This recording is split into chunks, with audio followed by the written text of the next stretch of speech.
그렇죠. 네.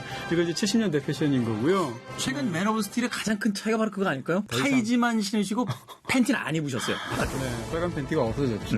네, 이제 그게 굉장히 큰 차이점인데 그렇다 하더라도 아직도 이제 빨간 망토를 하고 있잖아요. 뭔가 약간 좀 이상해요. 그 복장이 시대에 뒤떨어진 것 같고 뭔가 복장 도착 같고 굉장히 어울리지 않는 그런 그 코스튬 같은 느낌이 사실 없지 않습니다. 네. 그리고 그 슈퍼맨의 어떤 상징과 같은 가슴의 S. 네. 사실 그 많은 팬들이 이 S에 대해서 논란이 많았죠. 슈퍼맨의 S다. 네. 아니다. 스판의 S다. 스파레스, 쫄쫄이 S다. 거기에 대한 어떤 우스꽝스러움을 네. 자신들도 좀 인지를 했는지 What's the S stand for? It's not an S. On my world, it means hope.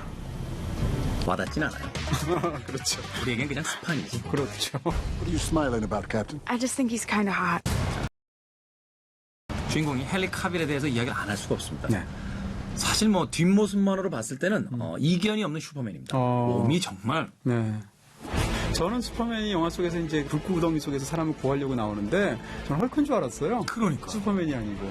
이분이 원래 몸이 좋기도 하겠지만 이제 슈퍼맨을 위해서 특별히 몸을 집중적으로 만들었다고 하는데 근육만으로 따지면 역대 최고의 슈퍼맨이에요. 근육뿐만이 아니라 역대 최고의 가슴털이야. 가슴. 털. 네. 저는 그 네. 슈퍼맨 복장 위로 네, 네. 털이 올라온 슈퍼맨. 그건 깍지. 그럼 이 영화 제목은 맨 오브 스틸이 아니고 맨 오브 스토리구나. 맨 오브 스토리라는 이야기는 이동진 씨가 했다는 거. 분명히 밝혀집니다. 어쨌건 그 헨리 카벨을 보게 되면 이제 영화의 전반적인 느낌은 나쁘지 않다. 나쁘지 않다. 근데 굉장히 좋은 줄들 모르겠어요. 그게 가장 큰 약점인 것 같아요. 네. 사실 영화를 봤을 때 아이언맨의 그 토니 스타크가 펼쳐 보였던 어떤 그런 개성 넘치는 어떤 캐릭터로서 관객들을 휘어잡을 수 있는 힘이 있느냐라고 봤을 땐 좀 갸우뚱하게 되는 것 같아요. 그렇죠. 이전에 물론 크리스토퍼 리브의 인정이 워낙 강하고 원조 슈퍼맨. 그 다음에 브라이언 싱어에서 슈퍼맨 역할을 맡았던 배우도 굉장히 인상적이었거든요. 그렇죠.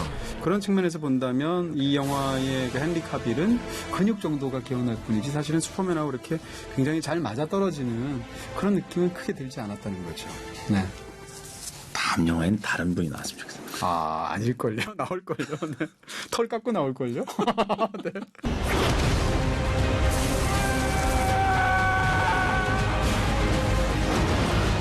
결국은 맨 오브 스틸은 뭐니 해도 액션인 것 같아요. 그러니까 액션의 규모에 있어서는 와 정말 굉장하다. 두 외계인이 싸울 뿐인데 거의 도시 하나가 거의 뭐 박살이 날 지경으로 초토화되죠? 그렇습니다. 근데 영화를 이제 그걸 또 굉장히 영리하게 찍기도 했는데 예를 들어서 정지에 있는 상황에서 갑자기 날아오른다거나 공격을 한다거나 이래서 정에서부터 동으로 움직일 때 그럴 때 그 타이밍 전환이 일반 영화보다 훨씬 빨라요.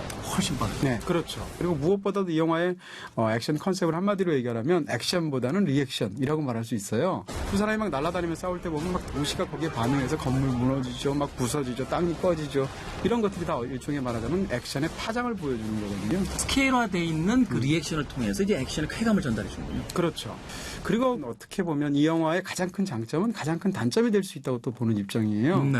근데 필연적으로 액션의 규모와 설정을 너무 과하게 키워버리면 순간적으로 모든 것에 무감각해지는 그 순간이 부메랑처럼 돌아오게 돼 있어요. 이게 건물이 그렇게 많이 붕괴가 되는데 나중엔 좀 또 부셔? 그렇죠. 라는 생각이 들다거나 그런 액션을 보면 볼수록 뒤로 가면 점점 좀 더 심드렁해지고 일종의 액션 피로감 같은 게 생긴다는 거. 또 한 가지는 스토리와 관련해서 이 영화는 이제 설명 강박 같은 게 있어요. 그래서 중요한 것들을 풀어주는 순간들이 오게 되면 항상 그 돌아가신 아버지가 나타나게 되죠. 네. 브리핑을 쫙 해줍니다. 그리고 심지어는 아버지도 다 설명 못한 거는 악역이 또 다 설명을 합니다. 조드 장군이 또 브리핑을 쫙 하거든요. 브리핑을 해야 될 이유가 없어요, 조드 장군이. 그리고 이제 그 로이스로 나오게 되는 에이미 애덤스도 마찬가지입니다. 영화에서 보면 동선이 굉장히 이상해요. 그래서 로이스가 모든 그 중요한 순간만 다 나타나게 되는데 심지어는 외계인이 슈퍼맨을 체포해서 데려갈 때도 로이스까지 요구합니다. 내 얘기가 조드 장군은 로이스를 어떻게 알았대요? 글쎄 말이에요. 네.